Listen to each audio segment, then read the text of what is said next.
right, folks, this is the 2-minute warning. Reporters who are online, please raise your hand to ask a question. Thank you.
Good morning, everyone. Thank you for joining us.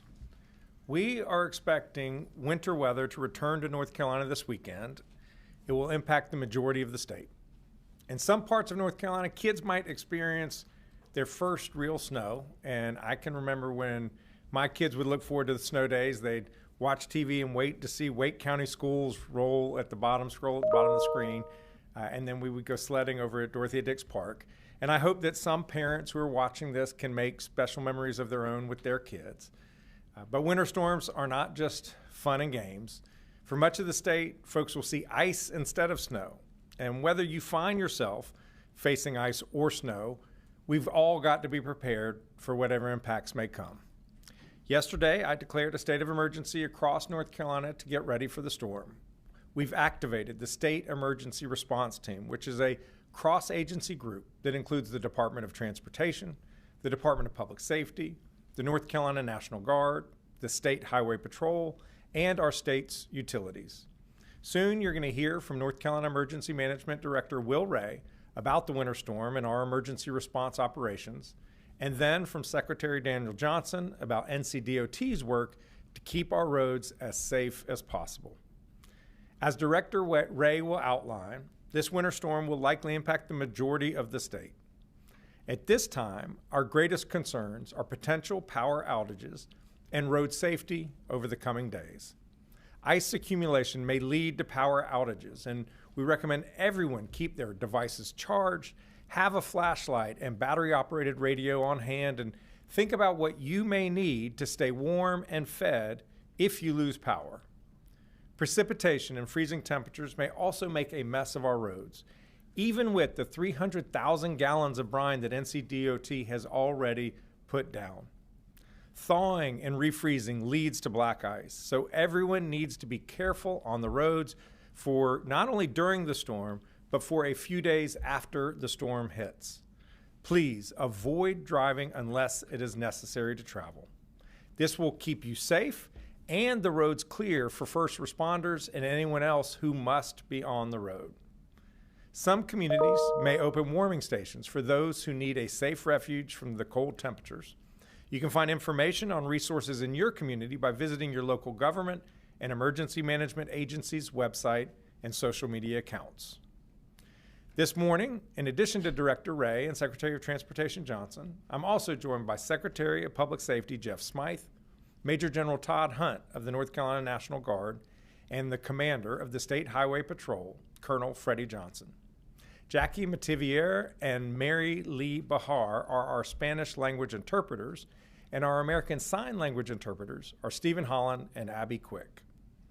As we stand here now, emergency management officials, Department of Transportation crews, State Highway Patrol troopers, and the National Guard are hard at work preparing for the winter weather, brining the roads, pre-positioning resources, clearing abandoned cars from the shoulders of our highways, and working closely with local governments across the state to coordinate assistance quickly. High clearance vehicles are ready to support stranded drivers. The Forest Service is ready to remove downed trees from roads. Aviation assets, planes, helicopters are ready if needed. During winter weather, just like in any severe weather situation in our state, our number one priority is to keep people safe. So we recommend that you take the following actions to navigate this winter weather event. First of all, stay informed. Make sure you're following your local media, the National Weather Service, and your local emergency management agency. Second, get prepared. Think about what you would need during and after a major storm. Things like enough water, non-perishable food, medication, and supplies for 3 to 5 days for each person and pet in your household. Also, a flashlight, fresh batteries, a way to keep your phone charged, blankets, and winter clothing.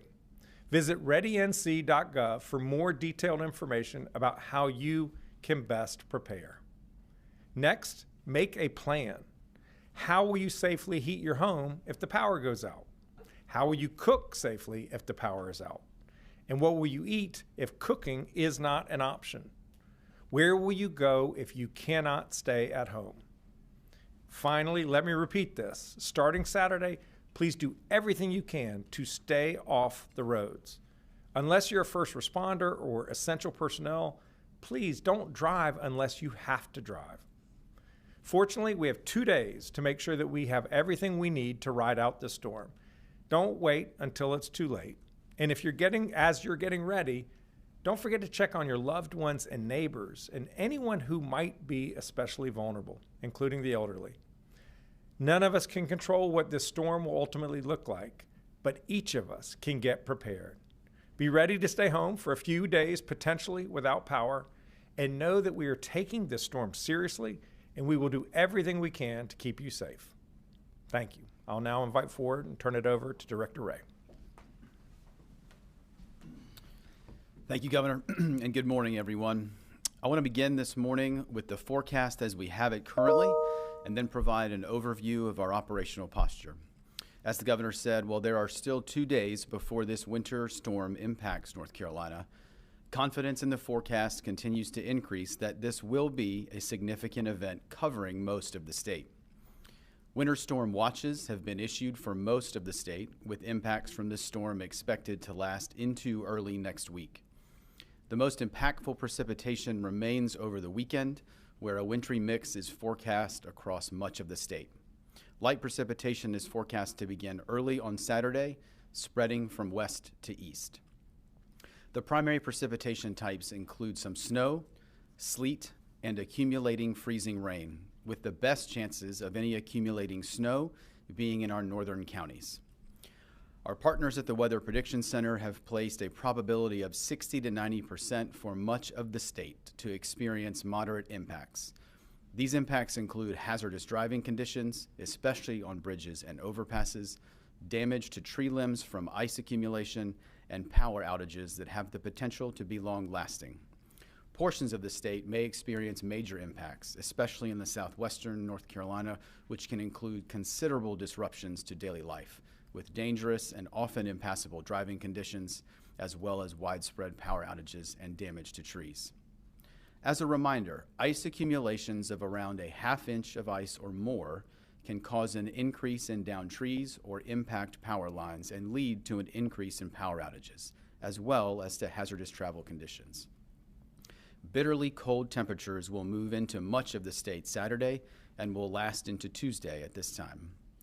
There are several important reminders if you lose power during this storm. Please ensure that generators are operated outside and away from open windows or doors to prevent carbon monoxide poisoning. Never burn charcoal indoors or use a gas grill indoors. Properly vent kerosene heaters and make sure that all heaters have space around them to reduce fire risk. Use battery-powered sources of light instead of candles to, again, reduce fire risk. And make sure that you have plenty of warm blankets and clothing available. Based on the current forecast, hazardous travel conditions are expected Saturday and Sunday and may remain for several days due to the lingering low temperatures. As the governor stressed, we would ask all North Carolinians to finalize preparations by Friday night and plan to stay off the roads this weekend. Unnecessary travel not only puts you at risk, but also the public safety personnel, power crews, and DOT workers who are working to respond to emergencies, to restore power, and to clear roadways quickly.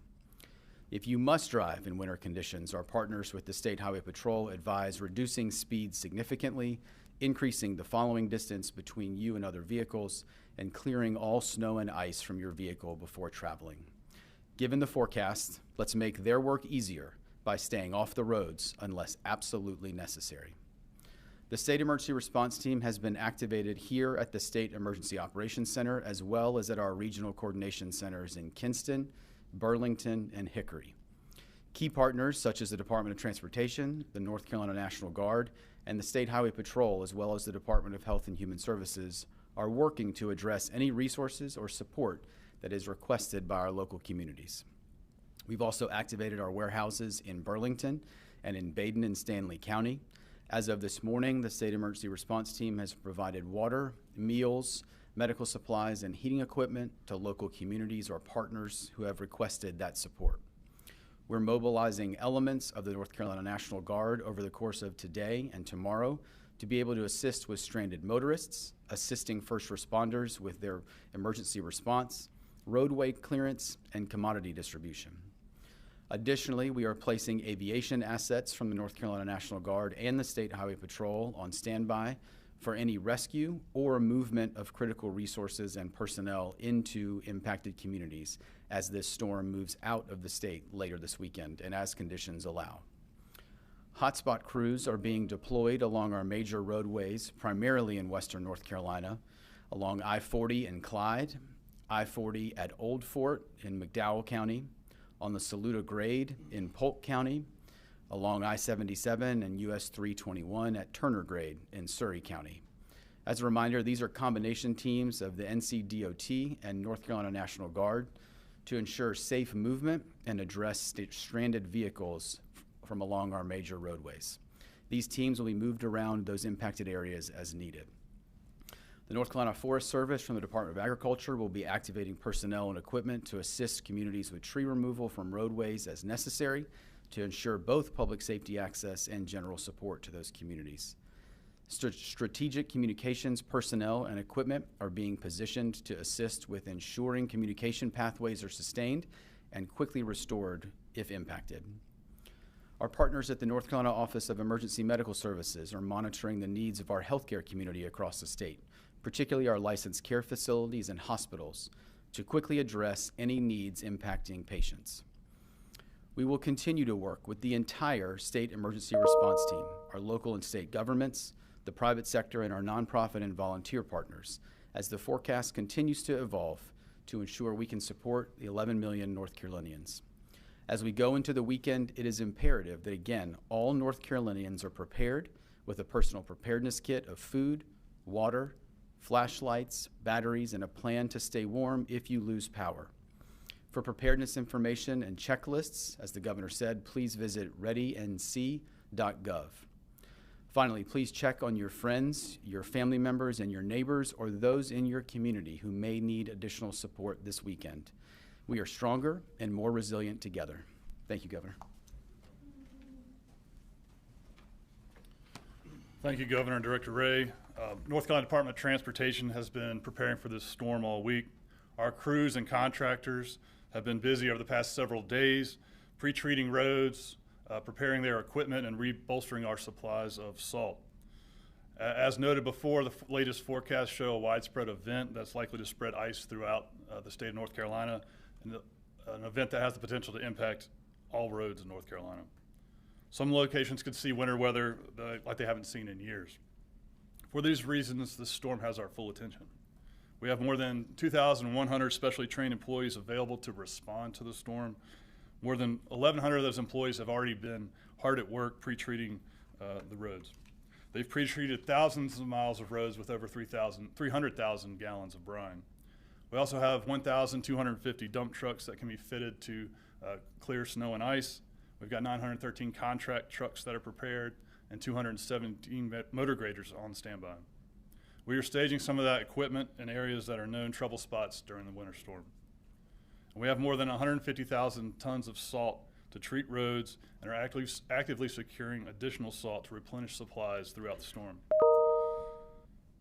If the current forecast holds, road conditions will deteriorate quickly as the storm moves through the state Saturday and into Sunday.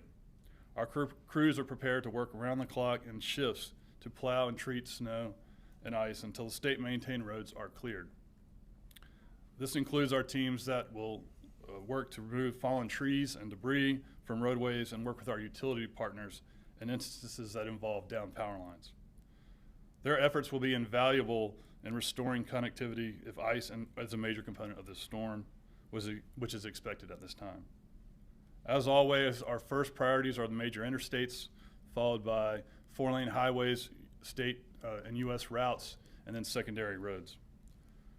We also have a support system in place so staff from less impacted regions can shift resources throughout the state where needed. We always work with our partners in the State Highway Patrol and the North Carolina National Guard as well. As noted before, this storm could be significant, followed by a prolonged period of cold, which means the roads could stay icy for the days ahead. We ask the public for your cooperation and your patience. Our crews will work hard to get your roads cleared as soon as possible.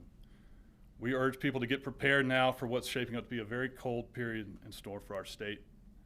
Please don't try to drive once the storm hits unless it's necessary. Cars and ice simply do not mix. This will keep you safe and give our crews and emergency responders the space they need to do their jobs. Once conditions start to improve, please check drivenc.gov to get the latest travel information. Please protect yourselves, your families, and everyone responding to this storm by being patient and playing it safe. Thank you, Governor. Secretary Johnson from the Department of Transportation. At this point, we're happy to take questions from folks in the audience, and if you would just go to the microphones and identify yourselves, and we'll go from there.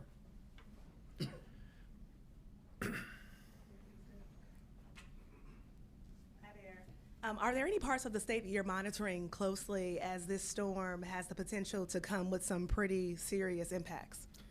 The weather models indicate that the storm is going to hit the vast majority of the state in one way or another. The greatest likelihood of a lot of snow is in the far southwest, Transylvania County area. And really it's only the far east where there may not be freezing rain or sleet or snow, but pretty much all of the rest of us need to be on alert.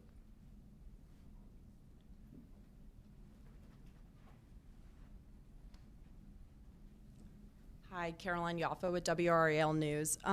What authority does the state have right now if utilities or private contractors fail to restore service quickly, and are you prepared to use it?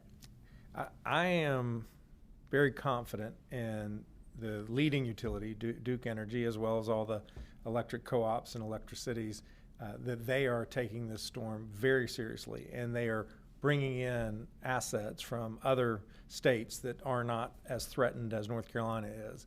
And so they are taking it extremely seriously, and we look forward to working with them, clearing the roadways so they can quickly get where they need to go to ensure that people's power is restored as soon as possible. Thank you.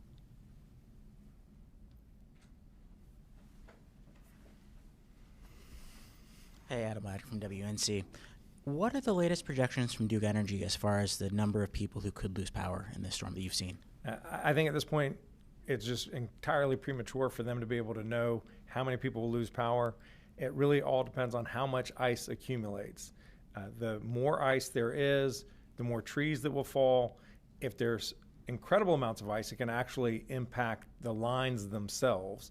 The vast majority of people will lose power, not because the lines fail, but because trees fall on those lines. So we don't know how extensive it will be. We anticipate that there will be people who lose power over the weekend.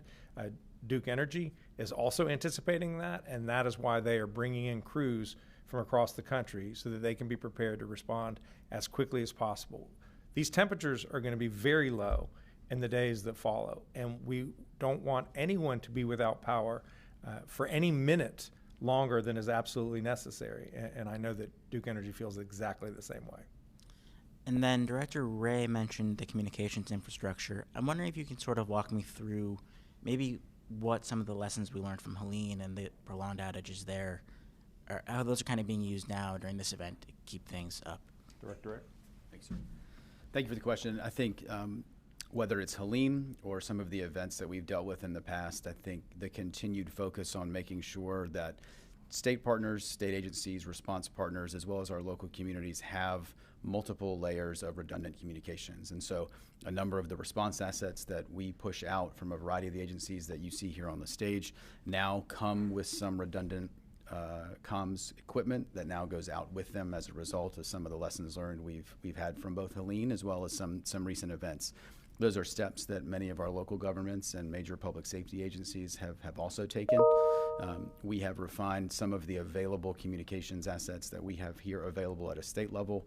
We've moved some of those into primarily a central part of the state based on some potential needs and where we could see maybe potential impacts and need that support. So I think what you're seeing certainly after Helene, but again, really after every event, is a continued prioritization and focus on making sure that we've got the right communications assets out there to be able to support public safety as well as access to public safety. And again, I think our partners at the State Highway Patrol have done an incredible job maintaining the Viper system. And again, I think are focused on making sure that that system continues to be strong and resilient and available for those that need it. Just real quick, when you say communications assets, are you talking like Starlinks, mobile towers? Like what are we talking about? All of the above. I think whether it's mobile radios, whether it's a capability like Starlink, whether it's we have mobile towers, we have some other kind of packages that have been put together that have multiple capabilities on it to be able to help local governments or local public safety agencies or our state partners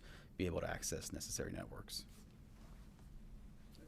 Just to follow up on that, General Hunt briefed us this morning about the work of the National Guard, and each of these pre-positioned groups have Starlink with them in addition to traditional forms of communication. We just want to make sure that we're able to talk to each other no matter what happens with the weather. I'm sorry, Dawn. Right, Dawn Vaughn, the News and Observer. You mentioned a couple different trouble spots. What exactly makes them trouble spots, and what does that look like as far as adding resources there in terms of equipment, personnel? You know, what's the extra going to do to help them? I'll have Secretary Johnson address that in detail, but basically it's when the places in North Carolina where the highways go up quickly, Old Fort on heading up the escarpment in Surrey County and Polk County, but if you would, Will. Yes, thank you, Governor. Yes, that's right. I mean, basically anywhere there's a steep grade where traction and it's in icy conditions, vehicles are likely to lose traction and lose control more frequently. So we pre-position. We know this from over time and learning from history, where those spots are going to take place, and so we've pre-positioned some equipment there and some of our resources as well to try to accelerate clearing those roads and getting them back to usable condition. So is it more trucks? Is it communicating with, tractor trailer trucks that are coming through North Carolina from other states as far as getting the message out about those areas? And is it just plowing the roads? What specifically are you doing? I think it's a combination of all those things. I think our ITS team is working hard to get communications out, and we'll continue to monitor the storm. As it's not completely predictable exactly where it will hit, but we can push those messages out both to the trucking community and the traveling public on where those hotspots are. Obviously, we're encouraging everyone in the commercial community and in just the general public that might be traveling to stay off the roads once this storm hits on Saturday. But we will be pushing out those communications to reiterate where those spots might be or where troubles may exist on those spots and other places across the state where we might not expect it. Actually, Colonel Johnson, I'll have you come forward if you would. Tell me what because you have troopers in those locations too. What do your troopers experience sometimes in these hotspot locations? So thank you, Governor. And to add to that, so we have a very strong partnership with the Department of Transportation and our National Guard partners. They'll put heavy vehicles out there to help get these vehicles cleared out of the road if they get stuck, get them out of that area. But what we see is like he said, the vehicles, we'll have a high concentration of crashes in these areas due to the grade. And then to go further to answer your point, we also communicate, we have a very strong partnership with the North Carolina Trucking Association, and we've messaged with them where these hotspots are as well so they can alert all these companies. North Carolina is part of a mega transport region, so we have a lot of that traffic in North Carolina. So we partner with them, they notify their federal partners, so everybody gets alerted of what's going on through this area. But we have troopers staged specifically with our Department of Transportation partners and these National Guard units that's going to be there helping us. To answer your question. Thank you, sir. Yes, sir. Hello, Mary Helen with Axios Raleigh. I have a couple questions about the roads too. Are you grateful this storm is arriving on a weekend so you don't have like the 9 to 5 commute to worry about? And when it comes to asking people to stay off the roads, are y'all like calling companies and stuff? Like, are you asking like the Amazons, the delivery drivers of the world to stop this weekend, or are you just relying on them to make those decisions? Great question. There's no question that the fact that it looks like the storm is going to hit over the weekend, it's good because a lot fewer people travel during the weekends than they do during the weekdays. So that's to the good. It does raise risks on Monday, Tuesday, and Wednesday with the black ice that will be on the highways. The temperatures are going to get well below freezing every night, Saturday, Sunday, Monday, Tuesday. And that will lead to whatever slush that melted over the course of the previous day to turn into ice that night. And that's obviously incredibly problematic for traveling. We have not been calling the private delivery companies and generally leave it to their own good judgment. I don't know if Will or Dan, you want to offer anything on that? Okay, thank you. Governor, with the Glenn Wright with Progressive News, with the Walk for Peace transiting through North Carolina, have you given them any warnings or expressed concerns to them, or are you just leaving it to them to make their decisions? We are certainly aware of their coming, and we really regret for their sake and the general public's sake. I know people were really excited to welcome them to Raleigh. So we're aware of them, we're in touch with them. At this point, we're not telling them what they should be doing. Again, sort of like with the delivery companies, we leave everyone to make their own judgment as to what makes the most sense for them. And I will ask my colleagues if they have anything else to add. Nope. Thank you. Thank you. Yes, sir. Hey, it's Ethan from North Carolina's Weather Authority. One of the main questions I'm getting is massive concern across the mountains about if power is lost, how is the state preparing to maintain water resources? Since there's been concerns of weakened infrastructure across Helene. It seems to be a very big concern. Yeah, the infrastructure concerns are not limited just to electricity, but electricity drives water distribution, wastewater systems. We're worried about telecommunication systems. This has the potential to be a massive disruption to people's lives. There's not that much we can do in advance to pre-position because we don't know where it's going to hit other than what we're doing by going to these sort of known hotspots. But one reason why we have the aerial assets on call is so that if we learn about a specific community that has experienced some catastrophic damage to their water infrastructure, that we can get resources to that area as quickly as possible to get those resources back online. Anything else? Good. All right, at this point, we'll take questions from folks who are by phone.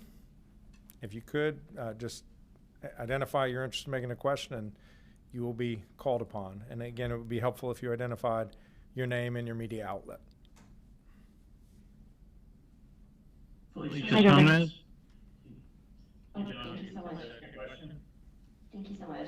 Hi, Governor. Thanks so much for taking our question. Forgive me if this has already been answered, but the I-40 heading through the Pigeon River Gorge, heading into Tennessee, tends to be a major problem area in previous storms.